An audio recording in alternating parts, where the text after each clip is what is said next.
नमस्कार दोस्तों, शतरंज के इस मंच मतलब चेस बेस इंडिया के हिंदी यूट्यूब चैनल पे आप सभी का स्वागत है। और आज हमें देख रहे हैं आप, हम लोग रंग बिरंगे यहाँ पर बैठे हुए हैं। तो सबसे पहले आप सभी को होली की बहुत बहुत शुभकामनाएं। हैप्पी होली। और हमारे साथ है इंटरनेशनल मास्टर सागर शाह। और दरअसल आज हम सिर्फ होली पर बात नहीं करने वाले हैं। सागर, एक बार फिर हम बात करने वाले हैं किंग्स इंडियन अटैक के ऊपर, जिसपे हम एक सीरीज चला रहे हैं। जी हाँ, आपने 2 वीडियो बनाए हैं उस पे और आज तीसरा अंक है इसका।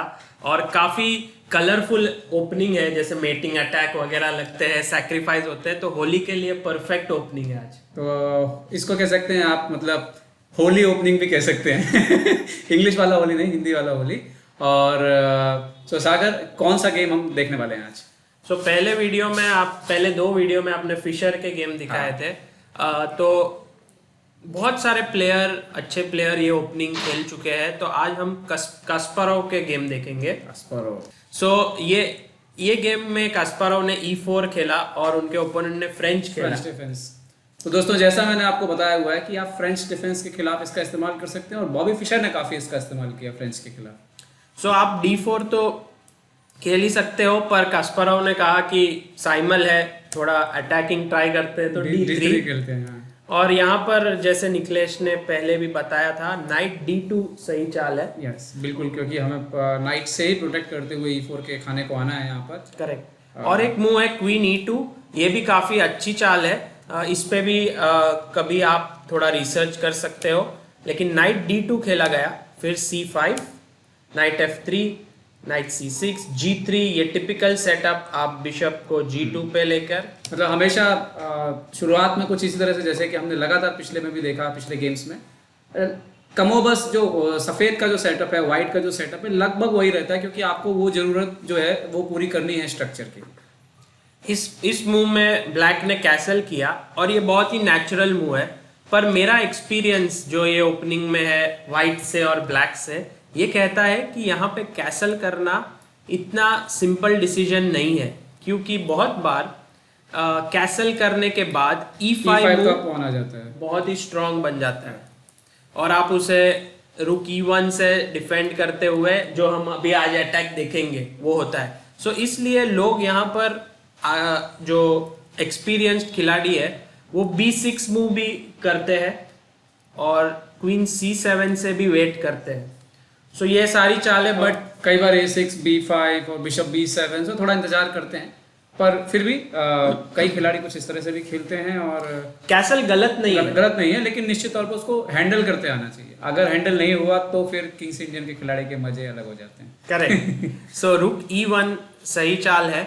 और ये निम्जोविच की जो थियरी थी ओवर प्रोटेक्शन की, इसको बिल्कुल ही फॉलो कर रही है कि आप जब E5 खेलेंगे तब आप उस पॉन को ओवर प्रोटेक्ट कीजिए आपने अपने पीसेस के साथ। ब्लैक ने बिल्कुल सही चाल खेली, उन्होंने क्वीन साइड पे प्ले शुरू कर दिया, और अब E5 के बाद नाइट D7। और जो लोगों ने निखिलेश का लेक्चर सुना है, उन्हें यहाँ पर मुझे लगता है पॉज करना चाहिए इस वीडियो को, ताकि व्हाइट का बेस्ट मूव क्या है ये सोचना चाहिए। आपको सोचना चाहिए कि क्या प्लान है यहाँ पर, जो सफेद मोरों से खिलाड़ी खेलते हैं कौन से प्लान लगते हैं। तो मुझे लगता है जरूर आपको याद होगा। तो सागर, नाइट F1 के बाद जो है खेल हमारा आगे बढ़ेगा। और आप जैसा हम देख सकते हैं कि आगे वाले समय में जो है ये दोनों घोड़े जो हैं और जो ऊंट है, मतलब कुल मिला के जो सारे मोरे हैं, वो किस तरह से पार्टिसिपेट करते हैं, अटैक करने में जो है भाग लेते हैं। करेक्ट। वैसे ये नाइट का यहाँ पर इतना स्कोप नहीं दिख रहा और E3 पे आ सकता है, लेकिन द मेन आइडिया है H4 करके, H4, नाइट H2 और फिर यहाँ पर आ सकता है बिशप F4 पे, और इस तरह से अटैक बिल्ड होता है। सो रुक B8, H4, जैसे कि कास्पारोव तो साइमल में आकर ये मूव सोचे बिना खेलते रहेंगे।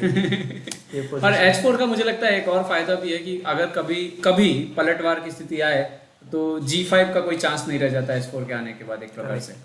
तो और एक यूज है कि आप ये पॉन को पुश करके H6 तक भी लेके जा सकते हैं, डार्क स्क्वायर वीकनेस क्रिएट करने के लिए। और बहुत बार जो है काले मोरे के खिलाड़ी जो क्वीन C7 लेके आते हैं, तब बिशप F4 जो होता है वो बहुत बार जो है सेक्रीफाइस इनवाइट करता है नाइट कई बार E3 से आके D5 पे सेक मार के E6 का पॉन, तो वो हम जरूर आने वाले गेम में देखने वाले हैं, उसके भी कुछ गेम्स हैं हमारे पास। सो जैसे निखिलेश कह रहे हैं, एक एग्जांपल दे सकते हैं, queen C7, bishop F4, B4, night E3, और अब यहाँ पर अगर ब्लैक प्लेयर केयरफुल ना रहा और समझो A5 खेलता है तो ऑलरेडी ये सैक्रिफाइस स्ट्रॉन्ग हो सकता है, ED और E6 and after bishop D6 I think ये पोजीशन ऑलरेडी वाइट के लिए काफ़ी प्रिफरेबल है।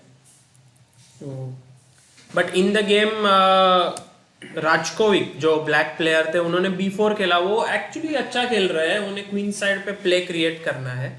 लेकिन इसमें एक जो सबसे बड़ी बात ध्यान रखने की होती है, जो कई बार जब जैसे सेंटर क्लोज हो जाता है E5 से, तो जो सबसे बड़ी समस्या आती है काले मोहरे के खिलाड़ी को, वो ये कि जब हम आक्रमण करते हैं यहाँ से सफ़ेद मोहरे से और एक आध मोहरा हम सेक्रीफाइस भी करते हैं, तो जल्दी मोहरे काले मोहरे के आ नहीं पाते हैं डिफेंस करने के लिए। तो ये इसका खास ध्यान रखना पड़ता है काले मोहरे के खिलाड़ी। जब मैं ब्लैक पीसेस से खेलूंगा या जब खेला है तब मुझे F6 मूव करने की बहुत चाह होती है, क्योंकि एक बार F6 खेल दिया समझो ये पोजीशन में, तो दो चीजें, एक तो आपके पीसेस वापस लाइफ में आ जाते हैं, पर इसमें जो नेगेटिव पार्ट है वो है ये पॉन बहुत वीक हो जाता है और बिशप H3 नाइट G5 के बाद इसे डिफेंड करना मुश्किल हो जाता है।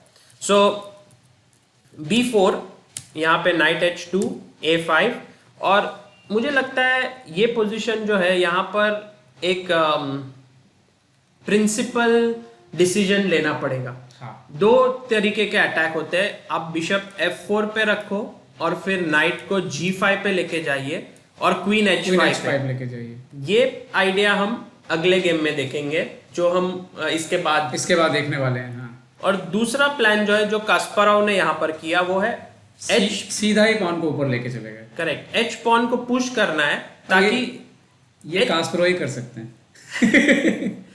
H6 की थ्रेट है, और अगर समझो आप H6 अलाउ करते, for example A4 H6 G6, तो ये देख सकते हो जैसे यहाँ पर ये स्क्वायर्स काफी वीक हो गए, सॉरी डार्क स्क्वायर्स। सो इसके लिए यहाँ पर ज्यादा करके ब्लैक H6 खेलता है, रोक देता है आपको करने से, बट ये एक टारगेट बन जाता है। जैसे बिशप ये के लिए और नाइट के लिए, बिशप और अब नाइट भी जंप मारता है, तो ये हुआ गेम में। जी हाँ, और यहाँ पे A4, और यहाँ पर कास्पारोव व्हाइट से क्या खेलेंगे ये मैं आपको पूछूंगा, आप पॉज कीजिए। फिशर वर्सेस मियाग्मा सुरेन जो हमने पहला गेम देखा था, उसे याद बात किया था हमने इस बारे में। ओके, और यहाँ पर मुझे लगता है बिशप F4 मूव खेलना नॉर्मल है, कोई गलत बात नहीं है, पर ब्लैक की आइडिया है A3 खेलना और ये सारे डार्क स्क्वायर्स कंट्रोल करना यहाँ पर, इसलिए व्हाइट ने खुद यहाँ पर खेला A3, जो फिशर ने भी खेला था। हालांकि कई खिलाड़ी सागर इसमें ये भी कहते हैं किंग्स इंडियन से कि अगर हम अलाउ भी करें तो कोई बड़ी बात नहीं है, क्योंकि अल्टीमेटली A3 पे B3 के बाद भी कोई बहुत ज़्यादा नुकसान, अगर हम सही समय पे हैं, हमारी टाइमिंग सही है, तो होता नहीं दिखता। बट अगर कास्पारोव जैसे प्लेयर A3 करते हैं, निश्चित तौर पर फॉलो करना चाहिए। इसमें कुछ तो आइडिया है, जैसे फॉर एग्जांपल आप यहाँ पर बिशप F4 खेलिए, A3 B3, तो सडनली ये D4 स्क्वायर आपके कब्जे में आ जाता है। और फिर अगर आप अटैक करने की कोशिश करते हैं तो नाइट यहाँ पर बैठकर ऑलरेडी ये क्रिटिकल स्क्वायर्स को कंट्रोल करने लगता है, निश्चित तौर पर। तो यहाँ पर इतना क्लियर नहीं है, इसीलिए मुझे लगता है कि फिशर और कास्पारोव को फॉलो करना ही सबसे बेहतर तरीका है। यहाँ पर बहुत ज़्यादा हमें सोचने की ज़रूरत नहीं है।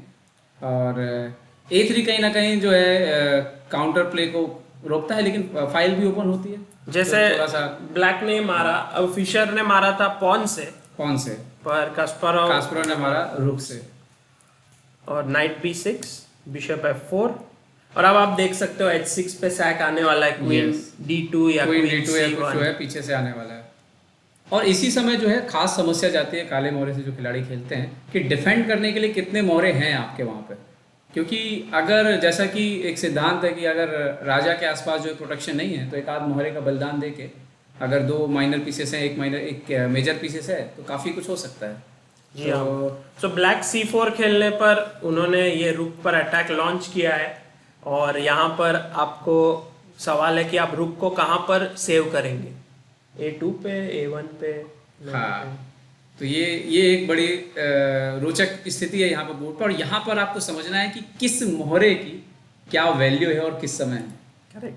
तो जी हाँ, सो आई होप आपने सोचा यहाँ पर, और ये मेरी बचपन की आदत है कि मुझे लोगों को उल्लू नहीं, क्या कह सकते हैं, ऐसे बेवकूफ जैसा बनाना, गुमराह गुमराह करना को करना, अच्छा गुमराह लगता करना अच्छा लगता है। है। मैंने कहा रुक को कहाँ निकालेंगे, बट कास्परोव ने समझ लिया कि ये बिशप रुक से ज्यादा इम्पोर्टेंट है, इसलिए उन्होंने मूव हाँ। खेली D4। उन्होंने बचाया ही नहीं, उन्होंने बोला कि आप तो दे दो अपना बिशप हमें, क्योंकि उसके जाने के बाद जो हम करेंगे वो आपको पता लगेगा थोड़ी देर में, और वो हुआ मैच में। ये एक्चुअली मैं, मेरे एक कोच थे हंगेरी के जीएम जोसेफ हॉर्वाथ, उनसे सीखा था। वो जब मुझे एक पोजीशन देते थे तो पूछते थे यहाँ पर आप क्या पोजीशनल मूव करेंगे, तो मैं फिर सब पोजीशनल मूव सोचने लगता था, और फिर जब वो आंसर बता देते तो टैक्टिकल मूव होता था। तो मैं बोला पर आपने तो पोजीशनल बोला था। तो वो बोलते थे गेम में तुमको कोई बताने नहीं वाला कि यहाँ पे कौन सा मूव होगा। सो उससे उनसे मैंने ये बात सीखी। D4 और ये रुक को सैक देने के बाद अब ये 3 पीस प्लस क्वीन बहुत ही स्ट्रॉन्ग। थोड़ी देर के लिए उनके अपोनेंट थोड़ा खुश भी हो गए, उन्होंने कास्परोव का एक्सचेंज मारा है। सो queen E7, queen C1, C3, और अब क्वीन D2 पे इसलिए नहीं आया ताकि टेम्पो लूज ना हो किसी तरह से, तो क्वीन C1 एंड यहाँ पे सैक आ ही गया। हाँ। टेक टेक और क्वीन Queen टेक्स, F6। और अब ये मेट है नाइट F6 का। अगर आप बचा भी लेते हो तो भी नाइट F6 आएगा, और उसके बाद G7 पे जो mate मेट है वो नहीं रुक रहा है। तो मैच में कुछ अलग हुआ यहाँ पर, F6 F6 दिया उन्होंने। टेक। और ये कास्परोव की खासियत है, वैसे वो सोचते भी नहीं है सारे पोजीशन में, क्योंकि वो कहते हैं कि यहाँ पर पॉन भी एक अटैकिंग यूनिट है। तो ये आप 3 नहीं, आपके पास एक्चुअली पांच लोग हैं जो मिलके हमला कर रहे हैं यहाँ पर। नाइट आ गया, ये चेक, और ये काफी खूबसूरत अंत हो गया। क्वीन देना पड़ेगा, और ये ब्यूटीफुल मेट। सो आप ये गेम से सीख सकते हैं, पहले था E5 पे पॉन लाना, दूसरा था H4 पे पुश करना, और फिर नाइट को G4 पे ले, पहले H5 थ्रेटनिंग H6, और उसके बाद फिर नाइट G4, और फिर तैयारी, और A3 करना एक बहुत महत्वपूर्ण है, ताकि आप जो एक प्रकार से आक्रमण को रोकते हैं, कोई मौका नहीं देते हैं सामने वाले को। और कभी भी चिंता मत करिए इस हाथी को देने के बिशप के बदले, अगर कोई देता है तो समझ लीजिए आज का बेस्ट डील आपको, बेस्ट ऑफर आपको मिल रहा है।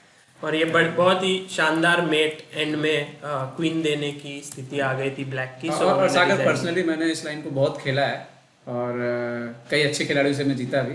तो खासतौर पे जब आप किंग्स इंडियन में कोई मुकाबला जीतते हैं तो अचानक एक कॉन्फिडेंस जैसा आ जाता है टूर्नामेंट में कि अरे वाह क्या, मतलब ऐसा खुद को बड़ा अच्छा फील होता है, और उसका फर्क पूरे टूर्नामेंट में पड़ता है। ऐसा मेट करोगे तो आपका तो कॉन्फिडेंस बूस्ट हो ही जाएगा। जैसे आप अब जा रहे हो शारजा, कल से आप शारजा में खेलोगे, हाँ, तो मुझे लगता है, उम्मीद है कि आप 1-2 किंग्स इंडियन के गेम हाँ, एक दो जरूर होने वाले हैं। और एक्चुअली पिछली बार भी मैंने दुबई में एक बड़ा मैच जो है वो जीता था। तो ठीक है।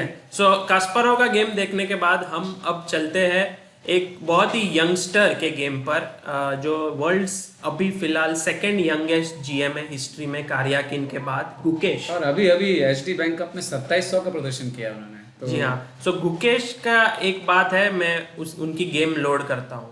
हाँ, तो गुकेश की एक बात ये है कि वो किंग्स इंडियन अटैक से जीएम लेवल तक पहुंच गए, सिर्फ किंग्स इंडियन अटैक खेल के। बाकी जब भी वो गेम शुरू करते थे, आइदर वो night F3, G3, bishop G2, castle D3 करके करते थे, या फिर ये गेम में जैसे आप देखेंगे E4, E6, D3 करके उन्होंने नॉर्मल शुरुआत की, जैसे कि करते हैं अधिकतर के खिलाड़ी। सो हम जो कह रहे हैं कि किंग्स इंडियन अटैक कैसे एक लेवल तक ही चल सकता है, ऐसा कुछ नहीं है। जीएम लेवल तक भी गुकेश सिर्फ ये ओपनिंग खेल खेल के पहुंच गए। मतलब मैंने अपने पहले वीडियो में भी कहा था कि किंग्स इंडियन ओपनिंग निश्चित तौर पर उन लोगों के लिए है जो मतलब ये जो ओपनिंग है वो वेरिएशंस पर डिपेंड नहीं है कि ये अलग अलग वेरिएशन जैसे ओपनिंग या लाइन में होते हैं। ये आपकी अंडरस्टैंडिंग और प्लानिंग और आइडियाज, अगर आप इनको अच्छे से समझते हैं तो आपको बोर्ड में सिर्फ जान लगानी है, आपको अपने आप आइडियाज मिलेंगे।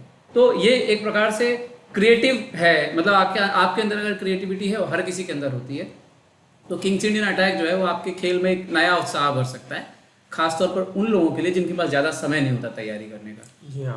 तो ये गेम में 2015 में खेली गई थी, तब वो 9 साल के ही थे, और उनकी रेटिंग थी 1949, 1950 के करीब, और उनके ओपोनेंट थे आदित्य सामंत, जो जिनकी रेटिंग 1690 थी, अब आदित्य सामंत अराउंड 2300 पहुंच चुके हैं और गुकेश 2500 पहुंच चुके हैं। सो उन्होंने मेंटेन किया है उनके जो डिफरेंस है, पर दोनों ही बहुत टैलेंटेड प्लेयर्स।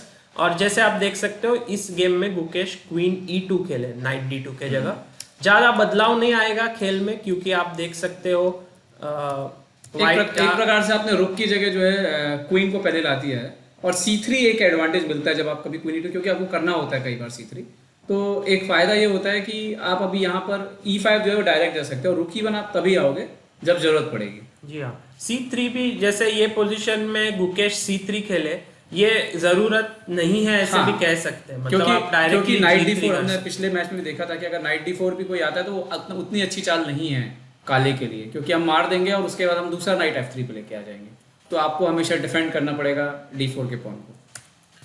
पर ठीक है, हम ओपनिंग के फेज से थोड़ा जल्दी निकलते हैं, और ये यहाँ पर नाइट F1 की जो हमारी नॉर्मल आइडिया रहती है, और सेंटर क्लोज और बिशप A6। अब आप देख सकते हो थोड़ा यहाँ पर जो वीकनेस है, दबाव है, उस पर प्रेशर है। पर अगर आप यहाँ पर किंग्स इंडियन अटैक इतनी दिन से सीख रहे हैं तो क्या खेलेंगे वाइट से अब लास्ट गेम से, और जो भी सारे गेम से। हाँ, आप यहाँ पर पॉज करके सोच सकते हैं। अगर आपने यहाँ पर H4 मूव कहा, मतलब ये सीरीज आपको हेल्प कर रही है, क्योंकि यही सही चाल है। आप नाइट को H2 से G4 ला सकते हो, बिशप को F4 पे, और एक आइडिया जो आप ये गेम में देखेंगे वो है night to G5। Night G5 so C4। ये जो है इस तरह की चाल जब कोई काले मोरे का खिलाड़ी चलता है तो किंग्स इंडियन के खिलाड़ी के लिए ये सबसे बेहतरीन मौका है कि आप ये जो पूरा सेंटर से आदान प्रदान हो रहा है इसको बंद कर दीजिए, इस रास्ते को बंद कर दीजिए, क्योंकि इसके बंद होने से आपको सीधा फायदा ये होगा कि जब आप आक्रमण करेंगे राजा की तरफ, उसके मोहरे जल्दी नहीं आ पाएंगे खेल में उसके बचाव के लिए। और ये D4 आप कह रहे हैं। यस, एक्चुअली अगर आप रियल लाइफ की जो स्ट्रगल रहती है, जैसे वॉर में जहाँ पे एक्चुअल में जो लड़ाई होती है, अगर उसका यहाँ पर आप बराबरी करें तो ऐसा कह सकते हैं कि जो किंग है वो अपने रूम में सोया है कहीं पे, और उसको न जानते हुए, उसको पता न चलते हुए ब्लैक ने अपने प्यादी को आगे भेजा, और जब D4 हुआ और किंग उठा तो उसने बोला ये किसने बताया ये मूव करने को, अब मैं तो मरने वाला हूँ।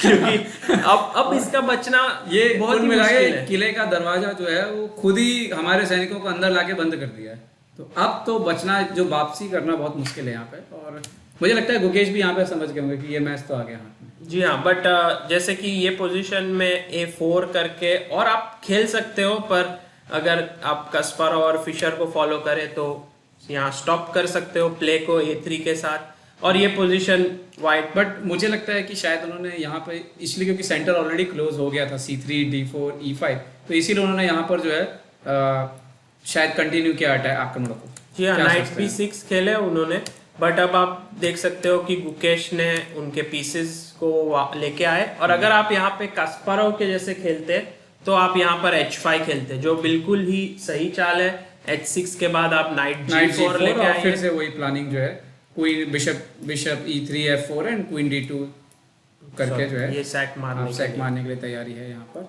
बट सैक मारने के लिए तैयार रहना होगा। हाँ, वो तो है, पर गुकेश है, उन्होंने उनके खुद की दूसरे प्लान की जो काफी पॉपुलर है, नाइट G5, और यहाँ पर आपको चाहिए कि आप क्वीन को H5 पर लेकर आए। तो ब्लैक ने पूछा कि भाई H6, मैं यहाँ H6 खेल दूंगा, आप वापस जाओगे, आपका टाइम वेस्ट हो गया, अब मैं यहाँ पे और मेरे पीसेस को A3 नाइट A4 करके लेके सकता हूँ, दबाव बना सकता हूँ। बट गुकेश ने खेला क्वीन H5। गुकेश ने बोला हम वापस नहीं जाएंगे। और आइडिया सिंपल है, HG को मारो आप, HG, और उसके बाद आप जो है ये F6 और H6 के जो गड्ढे हैं, ये जो है ये अब नेचुरल सैक मारना ही है। नाइट G4 नाइट आने वाला है, तो एक घोड़ा जो है वो कुर्बान कर दिया है, दूसरा घोड़ा जो है वो आ रहा है कुर्बान होने के लिए। तो ये जो 3 पीस है यहाँ पर, वो कह रहे हैं कि हमको आना है डिफेंड करने को, लेकिन हम आ नहीं सकते क्योंकि दरवाजा हमने बंद कर दिया है, इतना समय नहीं है आने का। हाँ, लेकिन यहाँ पे एक बात और भी सागर कि इन खिलाड़ियों से ये भी सीखना होगा कि किस तरह से वो मोमेंटम बनाए रखते हैं और सही समय पे सब काम कर लेते हैं, क्योंकि बहुत ज़्यादा डिले नहीं कर सकते हम इतना अगर एक सेक्रीफाइस मानने के बाद। करेक्ट। तो यहाँ पर नाइट D7 वापस आने की कोशिश और नाइट G4, रुक E8। और यहाँ पर मुझे लगता है वीडियो को पॉज कीजिए, सोचिए। और मैं आपको एक हिंट देता हूँ, फिशर के पहले गेम को जो मैंने आपको दिखाया था मैग्निजरन के अगेंस्ट, उसको याद करिए। जी हाँ। और बस फिर आपके लिए रास्ते जो है वो बन मुझे जाएंगे। लगता है गुकेश ने ये गेम देखा होगा, हाँ। बट फिर भी वो काफी टैलेंटेड है, उन्होंने यहाँ पर मुंह ढूंढ लिया। और अगर आपने सोचा नहीं है तो पॉज कीजिए। ठीक है, यहाँ पर गुकेश ने खेला बिशप E4। बहुत ही बढ़िया। जब मैं ये चाल देखता हूँ सागर तो मतलब दिल खुश हो जाता है। और आइडिया एक्चुअली ये है कि ये मारने के बाद आप खेलो किंग G2, पीस देने के बाद जब आप किंग खेलते हो तो बहुत ही सुंदर लगता है। मतलब ये कुछ अलग ही स्टैंडर्ड पे ले गए थे गुकेश, और यहीं से आप जो भी देखने वाला होगा वो देख सकता है कितने टैलेंटेड शुरू से रहे हैं। मतलब कोई सोचेगा कि शायद रुक E4 के लिए क्यों दिया है, नाइट हटेगा तो रुक पीछे आएगा, उतना वक्त ही नहीं दिया, किंग को ऊपर आया, तुरंत रुक के आने का रास्ता जो है वो बना दिया। G6, queen H4, bishop F8 खेला। अब यहाँ पर कोई भी मूव कीजिए ये अटैक रुकने नहीं वाला है। और उसके बाद और रुक H1, और यहाँ पर अब थ्रेट है क्वीन H7 और उसके बाद किंग F8 और क्वीन H8, H8 जैसे क्वीन सैक करके मेरे या क्वीन G7 या H8 सब चलेगा। और यहाँ पर उन्होंने रिजाइन किया। ये सबसे फास्टेस्ट वे है जीतने के लिए। सो मुझे कहना होगा कि एक डिफेंस रहता है ब्लैक के पास, ऐसे सैक्रिफाइस जैसे अब आप क्वीन H5 पे गए तो ये पोजीशन में एक मूव जो हमेशा H6 के पहले भी जो याद रखना चाहिए वो है क्वीन E8, क्योंकि ये मूव का मतलब ये है कि जब क्वीन H5 जाता है और नाइट G6, तब आप कभी भी ये मूव F5 करके ये क्वीन एक्सचेंज के लिए दे सकते हो, और F5 के बाद en passant करने का टाइम बचता नहीं क्योंकि क्वीन अटैक रहता है। तो ये एक आइडिया दिमाग में रखना चाहिए। जो खेल रहे हैं क्वीन H5 लेके जा रहे हैं, और आपको तैयार रहना होगा। जी हाँ। वैसे मुझे एक बात कहना चाहिए ये गेम के बारे में कि भले गुकेश इतनी सुंदरता से जीते थे, उनके जो ओपोनेंट थे आदित्य सामंत, उन्होंने चेसबेज इंडिया पे गुकेश ने जब पहला IM नॉम किया तब उन्होंने ये गेम एनोटेट करके एक आर्टिकल लिखा कि गुकेश कितने टैलेंटेड है।